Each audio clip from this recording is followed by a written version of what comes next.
Friends, welcome to my YouTube channel knowledge and education अड्डा।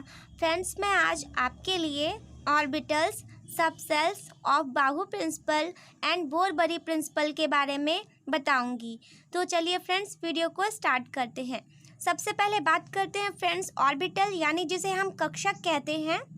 जैसा कि सभी जानते हैं कि इलेक्ट्रॉन्स की क्या होती है कि एक तरंग प्रकृति होती है, जिसके कारण इलेक्ट्रॉन की तरंग प्रकृति के आधार पर परमाणु नाभिक के चारों तरफ स्पष्ट वृत्तीय कक्षाएं नहीं होती हैं, लेकिन परमाणु नाभिक के चारों तरफ एक ऐसा त्रिविम क्षेत्र होता है, यानी एक ऐसा त्रिविम क्षेत्र यानी ऐसा एरिया होता है जहाँ पर इलेक्ट्रॉन्स के पाए जाने की संभावना अधिक होती है।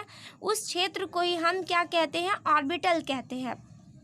कहने का अर्थ यह हुआ कि जो इलेक्ट्रॉन्स होते हैं वो फिक्स नहीं हैं कि उनको कहाँ रखा जाए। इतना पता है कि वह न्यूट्रल नाभिक के जो न्यूक्लियस के बाहर ही होता है, लेकिन उनका स्थान कहाँ पर होता है इसे बताना जो है वो संभव नहीं है।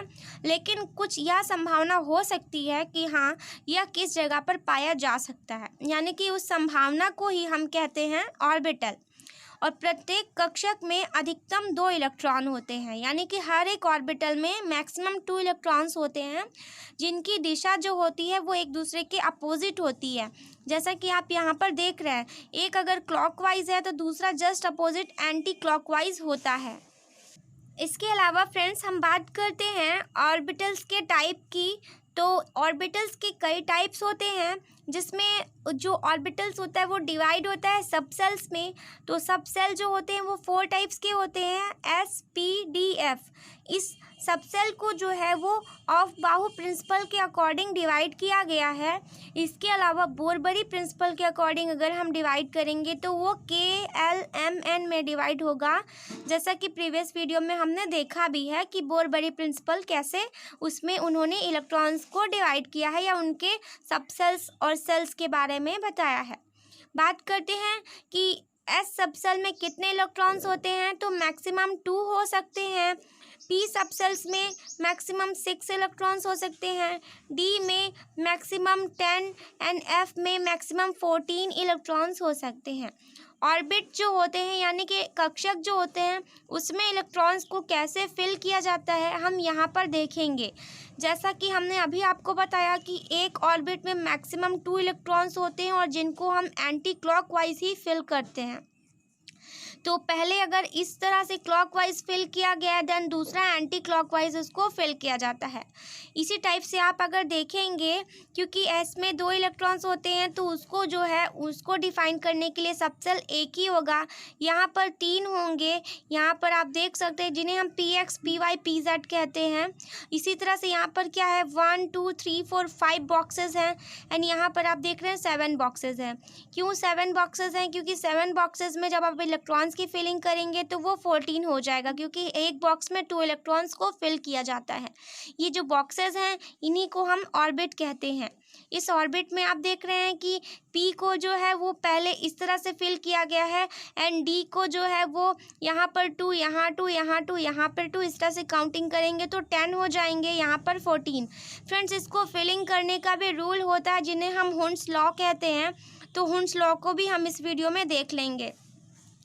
यहाँ पर आपको कुछ डेफिनेशन मतलब कि ऑर्बिटल्स की साइज़ के बारे में बताया गया है कि एस ऑर्बिटल की जो साइज़ होती है वो स्फेरिकल होती है एंड पी ऑर्बिटल की जो साइज़ होती है वो डम्बेल के जैसे होती है, जैसा कि आप यहाँ देख रहे हैं। डी ऑर्बिटल की जो साइज़ होती है वो डबल डम्बेल के जैसा होता है एंड जो एफ ऑर्बिटल होता है ये नेट के जैसा होता है, जिसे बनाना क्या होता है असंभव है, यानी कि हम इसको स्पष्ट इसका चित्र नहीं बना सकते हैं। तो फ्रेंड्स, एक बार हम ऑफ बाहु प्रिंसिपल देख लेते हैं। ऑफ बाहु प्रिंसिपल से पहले हुंड का नियम देख लेते हैं। तो हुंड के नियम को हम कह सकते हैं हुंड का अधिकतम बहुलता का नियम या हुंड्स लॉ कहते हैं। इस नियम के अनुसार क्या होता है कि किसी भी उपकोष के कक्षकों में इलेक्ट्रॉन एक एक करके प्रवेश पाते हैं और तथा यथा समय अयुग्मित यानी कि जो अनपेयर जो रहते हैं इलेक्ट्रॉन्स, उन्हें हम क्या कह सकते हैं, उन अनपेयर इलेक्ट्रॉन्स को हम चक्रण की दिशा के समदिश होती है। यहाँ पर कुछ डेफिनेशन से आपको उतना क्लियर नहीं होगा जितना कि आपको अभी कॉन्सेप्ट्स के थ्रू क्लियर होगा। यहाँ पर पी सबसेल्स में इलेक्ट्रॉन्स को फिलिंग कैसे किया जाता है इसके बारे में बताया गया है। उस सब को समझने के लिए आप यहाँ पर इस मतलब कि चार्ट के थ्रू समझिए कि पी उपकोष में कितने इलेक्ट्रॉन होते हैं। मैक्सिमम 6 होते हैं, आपको पता ही है, अभी मैंने बताया। और इनमें जो ऑर्बिट होते हैं उसमें इलेक्ट्रॉन्स को कैसे फिल किया जाता है यहाँ पर हुंड के नियम से आपको समझा रही हूँ। सबसे पहले देखिए, मैंने बताया कि इसमें कितने होंगे, जो ऑर्बिट्स होंगे वो 3 होंगे, 1 2 3, और हर एक ऑर्बिट्स में 2 इलेक्ट्रॉन होंगे, तो उतने इलेक्ट्रॉन्स होने भी चाहिए। तो सबसे पहला इलेक्ट्रॉन जो है वो पी एक्स में इंटर करेगा, देन सेकंड हमारा पी वाई में, देन थर्ड हमारा पी जेड में। तो हुंड्स के नियम के अकॉर्डिंग इलेक्ट्रॉन सबसे पहले क्या करते हैं कि एक एक करके प्रवेश पाते हैं कक्षकों में। फिर उसके बाद जब हमारा 4th इलेक्ट्रॉन होगा देन हमारा पेयरिंग स्टार्ट होगा। अब 4th इलेक्ट्रॉन एंटी क्लॉकवाइज होगा और फिल किया जाएगा पी एक्स में। फिर 5th इलेक्ट्रॉन पी वाई में एंड 6th इलेक्ट्रॉन हमारे पी जेड में। इस तरह से हमने देखा कि इलेक्ट्रॉन्स की जो फिलिंग होती है वो कैसे की जाती है, वो इस तरह से हमारे हुंड के नियम के अकॉर्डिंग की जाती है 1 by 1। तब हमारी क्या होती है, पेयरिंग की जाती है। जैसे यहाँ पर नाइट्रोजन और कॉपर का जो हमारा इलेक्ट्रॉनिक कॉन्फ़िगरेशन हुंड के नियम से किया गया है। जैसे यहाँ पर देखिए 1s2 2s2 2p3। तो यहाँ पर फ्रेंड्स क्या है कि सबसे पहले हम नाइट्रोजन को अगर ब्रेक करेंगे तो 7 इलेक्ट्रॉन्स होते हैं। तो 1s2 यानी s में 2 इलेक्ट्रॉन्स, 2s2 और 2s में भी 2 इलेक्ट्रॉन्स, और 2p3 में क्या होंगे, 3 इलेक्ट्रॉन्स होंगे जो कि 1 1 करके हुंड के नियम के अकॉर्डिंग फिलिंग होंगे। इसी टाइप से आप यहाँ पर कॉपर का भी देख सकते हैं जिसका कि एटॉमिक नंबर जो है 29 होता है और कॉन्फ़िगरेशन ऐसे किया जाता है। इस कॉन्फ़िगरेशन को हम समझते हैं ऑफ बाहु के नियम से। तो चलिए फ्रेंड्स, अब हम पढ़ते हैं ऑफ बाहु का नियम, तभी आपको ये कॉन्फ़िगरेशन समझ में आएगा। ऑफ बाहु का नियम क्या होता है? ऑफ बाहुस लॉ। ऑफ बाहु जर्मन भाषा का एक शब्द होता है जिसका अर्थ होता है बिल्डिंग अप, मीन्स रचना करना। इस नियम के अनुसार किसी भी परमाणु के उपकोषों में इलेक्ट्रॉन ऊर्जा स्तर के बढ़ते हुए क्रम में प्रवेश पाते हैं। मीन्स यहाँ पर क्या बोला गया है कि जो उपकोष यानी सब सेल्स मीन्स एसपीडीएफ जो होता है उसमें इलेक्ट्रॉन्स जो होते हैं वो कैसे फिल किए जाते हैं फ्रेंड्स। तो चलिए इस पूरे कॉन्सेप्ट को हम एक बार यहाँ पर देखते हैं, उसके बाद हम इसमें और भी अच्छे से इसको समझेंगे। तो इसको समझने के लिए आपको मैं यहाँ पर समझाती हूँ। तो बात करते हैं ऑफ बाहुस प्रिंसिपल की। एसपीडीएफ कॉन्फ़िगरेशन, एस में 2 इलेक्ट्रॉन्स, पी में 6 एंड डी में 14 और डी में 10 और एफ में 14। इसको आप इस टाइप से बना सकते हैं। पहले बनाइए 1s 2s 3s 4s, इस तरह से आप 9s तक बना सकते हैं और 10s उसके आगे भी जा सकते हैं, क्योंकि 118 एलिमेंट्स या 119 एलिमेंट्स की क्या हो गई है, खोज हो चुकी है। तो उसके अकॉर्डिंग आप और बढ़ाकर फिल कर सकते हैं।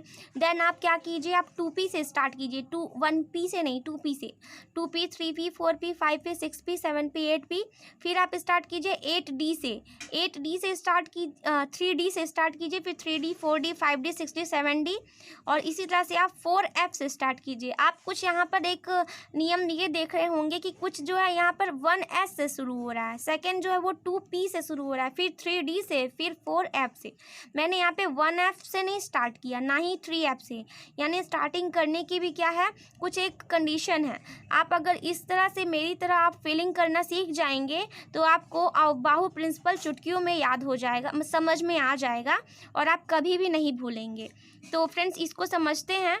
तो पहले क्या करिए, आप इस तरह से क्या करिए, ऐसे क्रॉस कीजिए, सबको क्या कीजिए, क्रॉस कीजिए।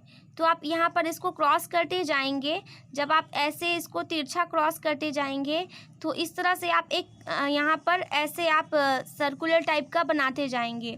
जब आप बनाते जाएंगे तो फ्रेंड्स आपको जो है कुछ इस टाइप का मिलेगा, यानी 1s2 2s2 2p6 3s2 3d10, ये आपको जो है एक पूरा कॉन्फ़िगरेशन मिलेगा। इस कॉन्फ़िगरेशन को हम अभी समझेंगे। तो उसके पहले हम समझते हैं Niels Bohr principle. Niels Bohr principle में हम जैसे कि ऑफ बाहु में एसपीडीएफ था, वैसे नील्स बोर में KLMN होता है, जिसमें K में मैक्सिमम 2 होते हैं। जैसे वहाँ S में 2 थे, यहाँ पर क्या है K में 2 होते हैं और P में वहाँ 6 थे, D में 10 थे और F में 14 थे। वैसे यहाँ पे L में 8 है, M में 18 है एंड M में 32 है। तो आप क्या समझेंगे 2, 8, 18 एंड 32। तो चलिए इस दोनों प्रिंसिपल को हम कॉन्फ़िगरेशन के थ्रू समझते हैं। सबसे पहले जैसे हम सोडियम को लेते हैं, सोडियम का एटॉमिक नंबर जो होता है हमारा 11 होता है। तो ऑफ बाहु प्रिंसिपल से अगर हम उसको सॉल्व करेंगे तो कुछ ऐसा चार्ट बनेगा 1s2, 2s2, 2p6 and 3s1। यहाँ पे इलेक्ट्रॉन्स जो है ये ऊपर फिल किए गए हैं। जहाँ पर ये 2 क्या है इलेक्ट्रॉन है, ये भी 2 इलेक्ट्रॉन है, ये 6 और ये 1। इन सबको काउंट करेंगे तो 2, 2, 4, 6, 10 एंड 1, 11। तो 11 इलेक्ट्रॉन्स हो गए, जो कि हमारा क्या है एटॉमिक नंबर है। ये हो गया ऑफ बाहु प्रिंसिपल के अकॉर्डिंग। अब हम इसको बोर बड़ी से करेंगे तो बोर प्रिंसिपल के अकॉर्डिंग जब इसको ब्रेक करेंगे तो होगा 2, 8, 1, जो कि यहाँ पर क्या है आपको काउंट करेंगे तो 11 ही आएगा। यहाँ पर इन दोनों के अकॉर्डिंग क्या किया गया है कॉन्फ़िगरेशन किया गया है। तो आप यहाँ पर फ्रेंड्स इसको इस तरह से समझ सकते हैं कैसे 1s2, 2s2 बना है। आप कुछ इस तरह से भी इजी वे में समझ सकते हैं कि 1s, फिर ऐसे ऐसे करके आप इस तरह से एरो बना करके इसको क्रॉस कीजिए। देन फिर क्या करिए ना कि इसको ऐसे आप टर्न कर लीजिए, ऐसे करिए। फिर ये जो हमारा ये जो एरो है, इस एरो को क्या कीजिए ऐसे टर्न करिए। देन फिर से यहाँ से करेंगे तो फिर से आप क्या करेंगे, फिर से इसको ऐसे करेंगे और फिर से इसको क्या करेंगे ऐसे टर्न कर लेंगे। तो इसी तरह से क्या होता जाएगा, ये ऐसे एंड ये ऐसे करते जाएगा, बनते जाएगा। और जहाँ जहाँ बनते जाएगा आप उसी को क्या करते जाएंगे 1s2, फिर 2s2, फिर हमारा आया 2p6, फिर आया हमारा 3s2, फिर आया हमारा 3p6, देन हमारा 4s2, फिर इधर से आएंगे 3d10, फिर 4p6, फिर 5s2। तो अब इतना तो पता है कि 4s2 ही होगा, मैक्सिमम तो 2 ही इलेक्ट्रॉन्स होंगे। फिर यहाँ से 4d10, क्योंकि d में क्या होते हैं 10 इलेक्ट्रॉन्स होते हैं। तो इस तरह से हम इसको क्या करते जाएंगे फिल करते जाएंगे। अब ये तो मतलब कि कॉन्फ़िगरेशन है कि मैक्सिमम इतने भर सकते हैं, फीलिंग हो सकती है। बट क्या है कि इलेक्ट्रॉन्स कितने हैं ये इस पर डिपेंड करेगा। जैसे सोडियम का हमने अभी किया तो किस तरह से उसका आया हमारा 1s2, 2s2, 2p6 and 3s1 आया, जबकि होना चाहिए 3s2। लेकिन क्यों नहीं 3s2 हुआ, क्योंकि उसके इलेक्ट्रॉन्स ही उतने नहीं होते, उसका जो एटॉमिक नंबर है वो 11 ही है।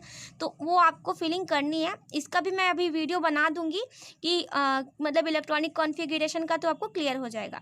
तो फ्रेंड्स ये था हमारा आज का वीडियो ऑफ बाहु प्रिंसिपल के ऊपर एंड इसके अलावा बोरबरी प्रिंसिपल और ऑर्बिट्स के बारे में भी आपने समझा। तो आपको हमारा वीडियो कैसा लगा आप ज़रूर बताइए और हमारे चैनल को लाइक, शेयर, सब्सक्राइब जरूर कीजिए। Thank you so much for watching.